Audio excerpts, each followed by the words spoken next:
Hello boys and girls, my name's Tom, and today on the show, we're pretty hungover. It was a heavy night, so leave your expectations at the door. This is Safehouse.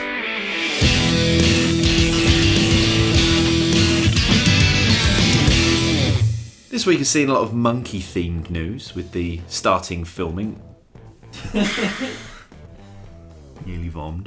There's been a lot of monkey-themed news this week, what with filming starting on War for the Planet of the Apes, our first set photos from Skull Island, and the beta for Overwatch due to launch in a couple of weeks, in which one of the characters is a monkey. And Pickard and I are very excited for that game. One of the other things Pickard's excited about is the Mercury Music Prize. So here he is to tell you all about it.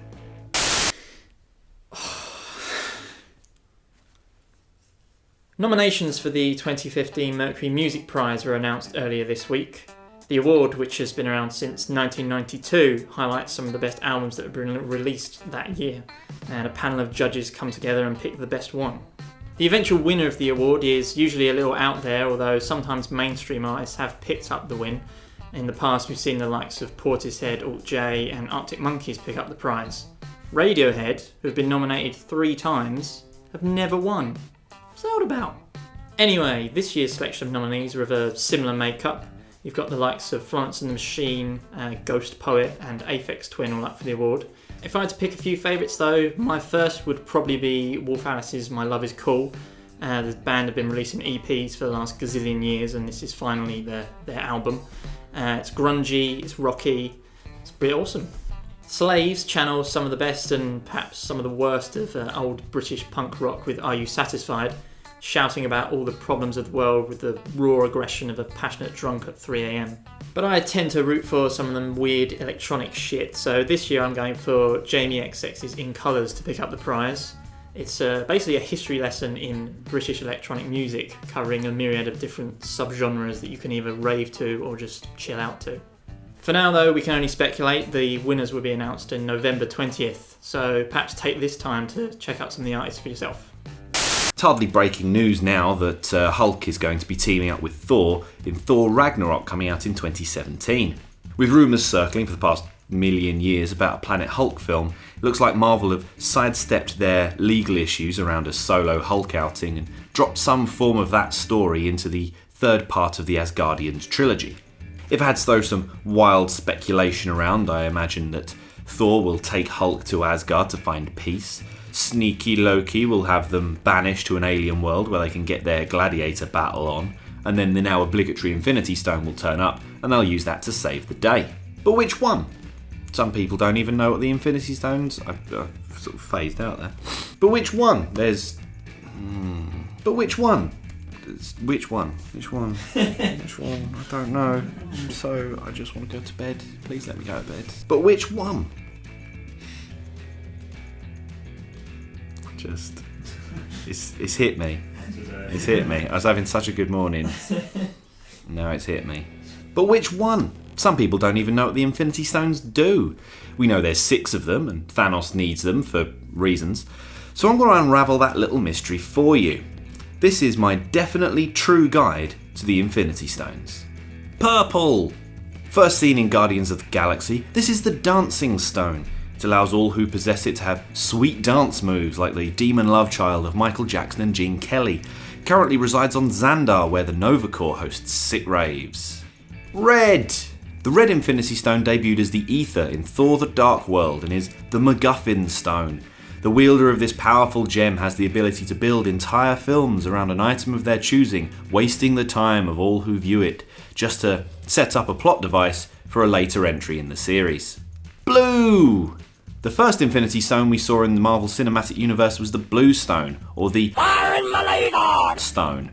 It bestows the power to Fire in my Legion on any number of enemy targets, ensuring complete destruction. Yellow! Seen in both Avengers movies thus far, this is the Face Stone. You just stick it on your face. It's like a bindi, but not in a cultural appropriation sort of way. Orange! We haven't seen the Orange Stone as of yet in the MCU, although it's suspected to be in the possession of Adam Warlock, whose cocoon can briefly be seen in Guardians of the Galaxy. This is the most powerful of the stones, for it is the Nando's stone. It basically acts like a reward card with half a chicken ready to claim. Green. Green is not a creative colour. If I had to take a guess at which stone will turn up in Thor Ragnarok, it would be this. The Green Infinity Stone. The one stone that could save Asgard, Earth and all other planets across the multiverse. For it is the Hugh Keys Burns Stone, harnessing the power to recast any character using Australian actor Hugh Keys Burn.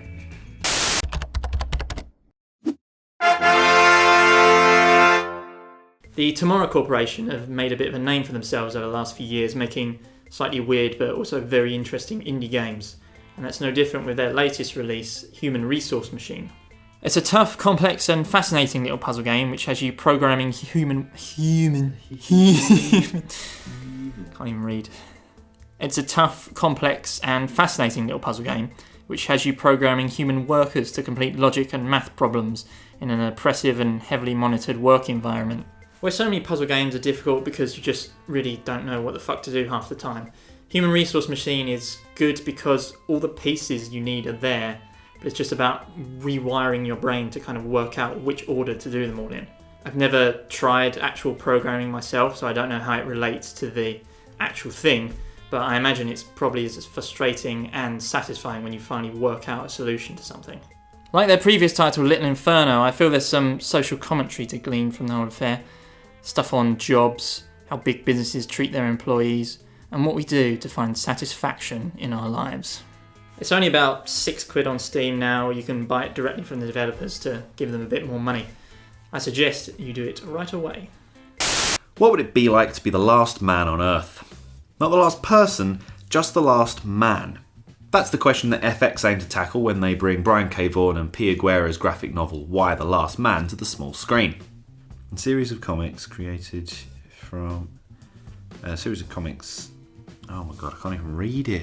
For those of you who are woefully unaware of Why the Last Man, it was a series of comics that ran from 2002 to 2008, written by Brian K. Vaughan and illustrated by Pia Guerra, about a amateur escape artist named Yorick and his pet monkey Ampersand, who are the sole survivors in an extinction-level event that kills everything on Earth with a Y chromosome. Cue 60 glorious issues of Yorick's adventures as he attempts to travel from America to Australia to find his girlfriend, to whom he was proposing when the event happened and the phones went dead. With government agents, mad scientists and Amazonian gangs to deal with, it's a fantastic story and well worth your time if you haven't already read it. Some moons ago, the rights were bought up and a film adaptation was planned with DJ Caruso attached to direct. But then that fell through, and then another project came in with Dan Trachtenberg directing. But with that now seemingly dead as well, the rights have reverted back to Vaughan and Guerra, who are in talks with FX to produce it as a TV show. The hunt is on for a director to helm the project and a writer to adapt the story into a series format, so hopefully we'll be getting some more news on this one soon. Because who doesn't want a series featuring a monkey called Ampersand? Close enough? Close enough? Sounded like... Sounded like I knew what I was doing. If only they knew. That's about all we can manage for today. Thanks for sticking with us. Yeah, if you did enjoy us in our reduced state, feel free to give us the usual like, comment, subscribe, all that stuff. Yeah, so thanks very much for watching, and we'll see you next time. Bye-bye. Bye. Please. Proceed to be eaten by the sofa. End this.